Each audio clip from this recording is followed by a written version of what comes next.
The Liberation of Sundrian City by Andrew Lewis. Chapter 29. Breathe.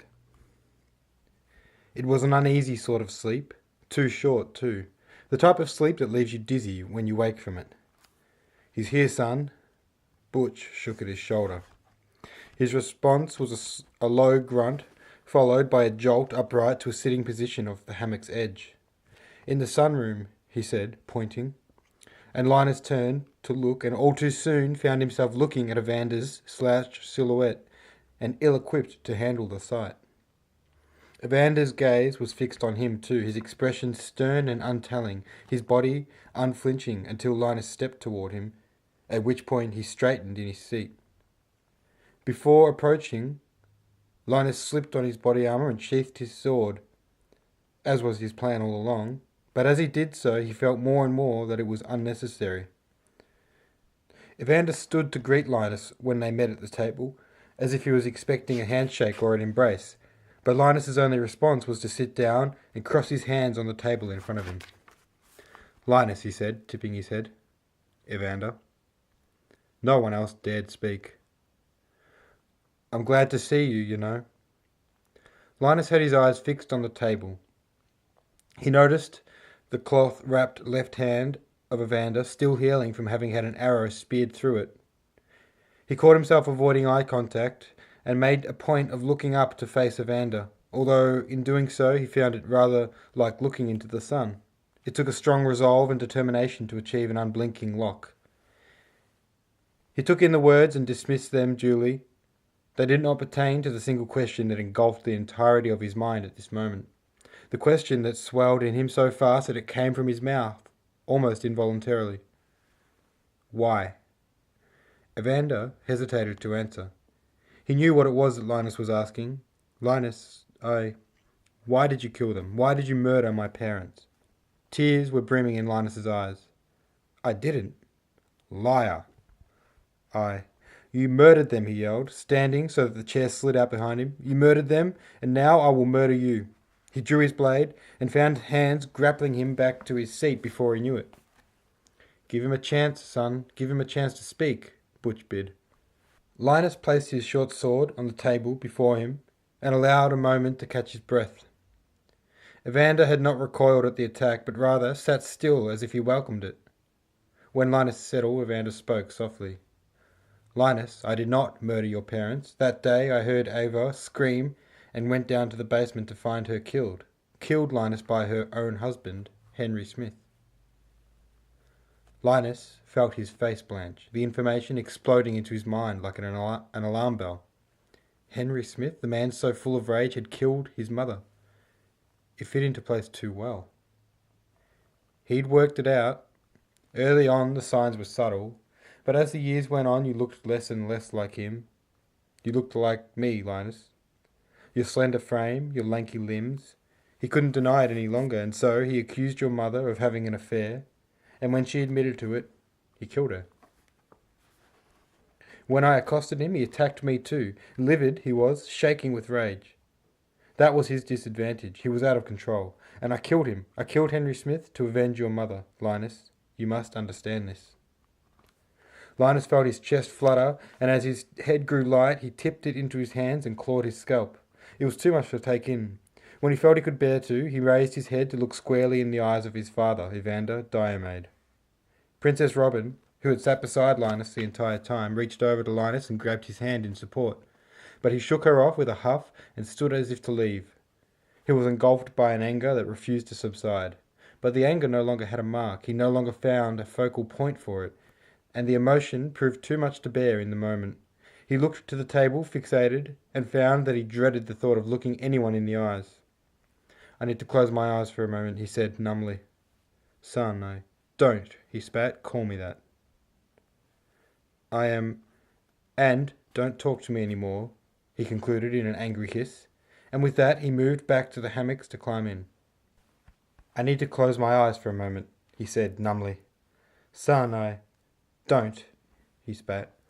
"Call me that." "I am...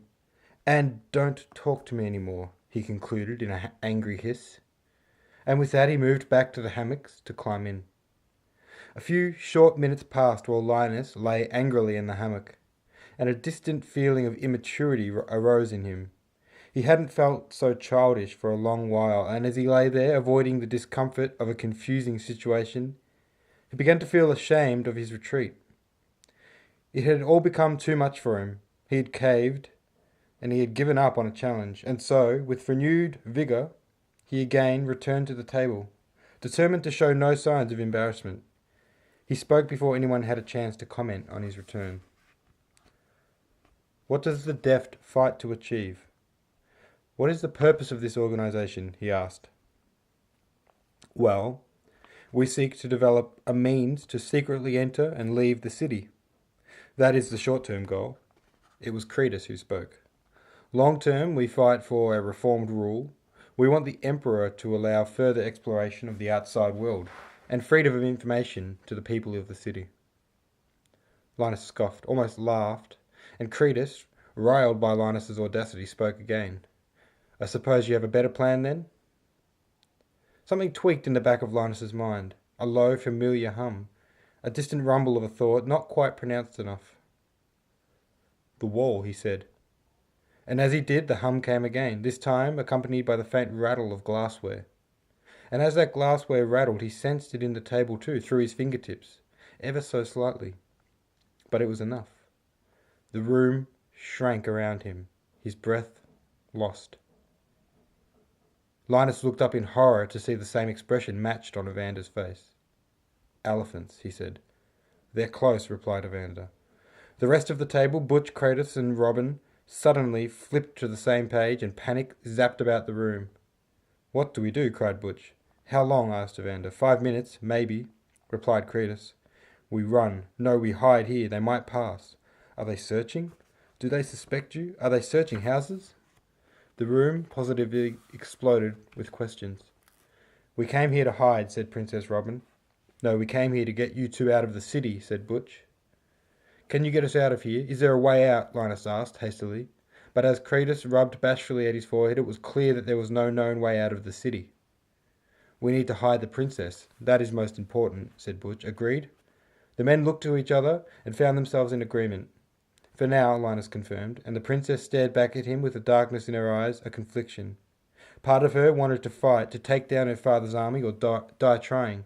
It was a vicious and reckless impulse born of pure hatred. But another part of her, a more sensible part, knew that she was the prize that the army hunted for, and if they found her, she would be killed and her father would live on.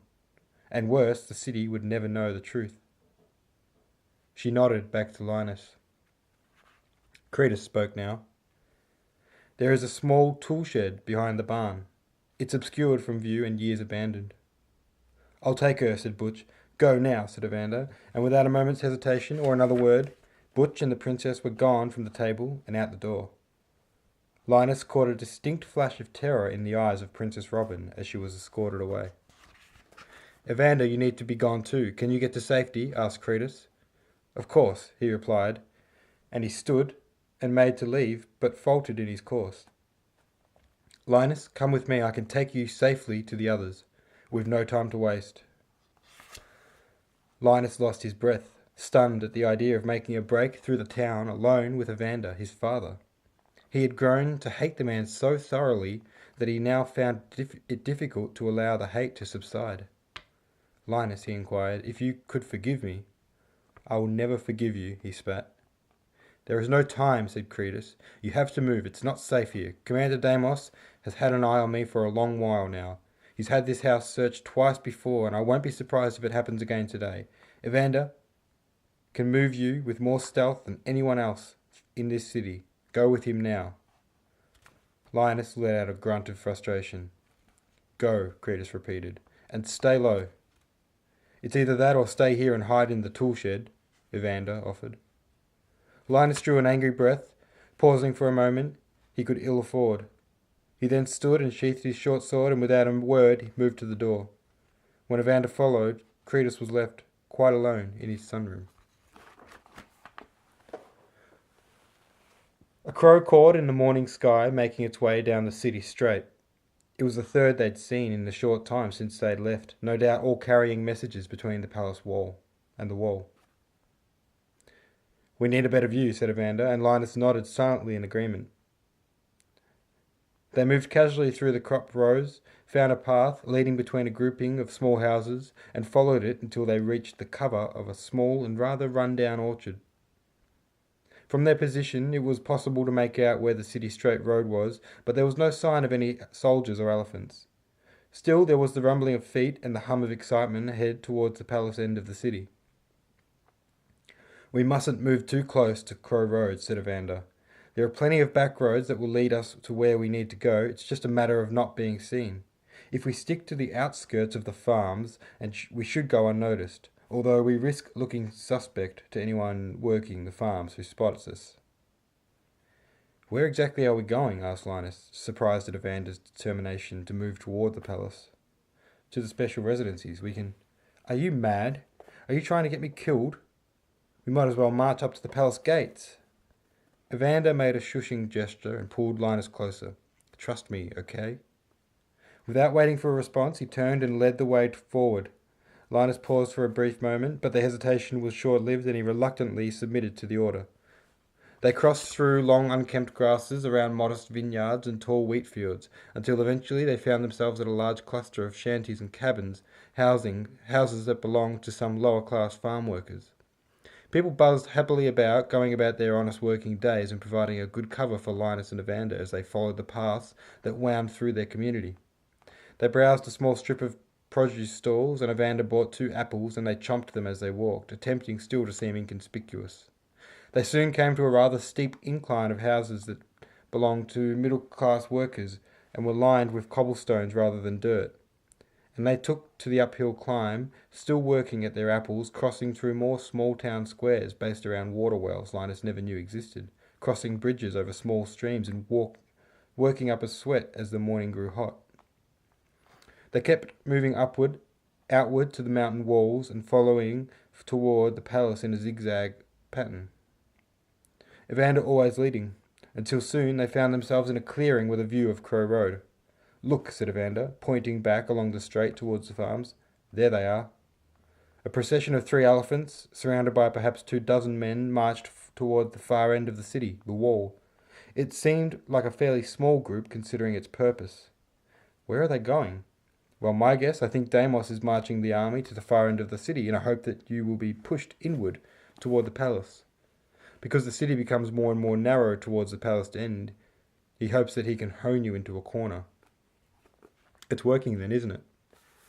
Evander thought for a moment, allowing a small laugh to escape him. Well, I suppose it is, but don't worry, son, we've got this under control. Linus barely heard the words spoken past son. It had caught him off guard in its wrongness. For whatever reason, the words stuck from the rest as if Evander had struck a gong mid-sentence. Don't call me that, he reminded Evander. Evander didn't respond, merely looking at Linus with a sorrowful expression and eventually nodding his agreement. Although the distance was too great to make out the faces of the men, Linus could clearly recognize Mott at the front of the procession, and thus it was clear to make out Commander Deimos sitting atop the beast. Linus could have sworn the man's anger was palpable despite the vast distance. Linus, said Evander, speaking delicately as if to address a concern, our next moves are important. We must be careful and thoughtful. I understand that adrenaline is rushing and things are moving quickly, but it is important that we meet with the council and have a long talk and plan thoroughly for our next move, for your escape. We can get you out of the city, I am sure of it, we just need to figure out how. It did little to calm his mind, but it helped. He nodded to show he understood. Where will this meeting be held? Where are we going? Home, Linus. I'm taking you home. Welcome home, Master Smith, huffed the stocky man at his door. Linus stood dumbstruck a moment before raising his hand in offering. I'm terribly sorry, I've forgotten your name, Hestia, sir. He shook the hand enthusiastically and beckoned them inside, adding a casual, hello, Evander, as he did. Evander returned the greeting with a smile at Linus, who was still yet to wipe the expression of shock from his face. When they took their seats at the sunroom table, Hestia was first to speak. I should tell you the numbers first, I guess, you're probably wondering. There's been 11 gold coins raised, 4 have been spent on expenses, and I've spent 2 on my own needs, food and such. His eyes shifted guiltily at an empty wine bottle on the ground by the table. Linus stuttered, looking for words, but it was Evander who spoke. You weren't expecting this, were you? He chuckled. How did... Ah, you haven't told him, have you? Cut in Hestia, also with a gruff little laugh. He sat back and smiled to the roof. Should have spent the lot. Curse these morals of mine, honest to a fault. Linus was still lost for words. I'm joking, sir, of course. The business is rightfully yours. And the money. It was at this point that Evander saw fit to offer some light to the situation. Son, he said, instantly adopting an apologetic look, for the word had slipped out accidentally and resounded heavily throughout the room. Linus shot him a dark look. He pushed on. Hestia here remained loyal to you after your arrest. He swore to serve you and stayed true to his word. A good man.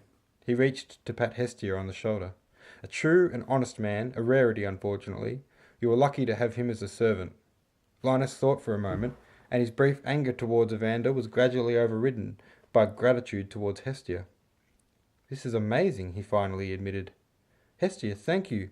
I owe you so much. Oh, but sir, it is I who owes you. 5 gold coins, to be exact. I'll fetch them now if... He made to stand. No, sit down. I couldn't possibly take those. They are yours, Hestia. You deserve them. Sir, a look of pure horror, as if the thought of such money would end him. Honestly, I want you to have them. Thank you. Not at all, Hestia. And as he spoke, he felt Evander's hand upon his shoulder. He shrugged it off immediately. Another fine and honest man, Evander weakly smiled, seemingly ignoring Linus's refusal to reciprocate his tenderness. Pride beamed from his face. Could you tell me, Hestia, how did you manage to continue the factory? For starters, well, it's like you said, sir, he shrugged. Just copy the old ones.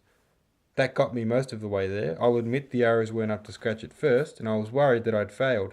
Then Evander showed up one day and offered to teach me the rest. Now and then he'd send a few of his men to help out, bring me up to quota. And he never even asked for payment.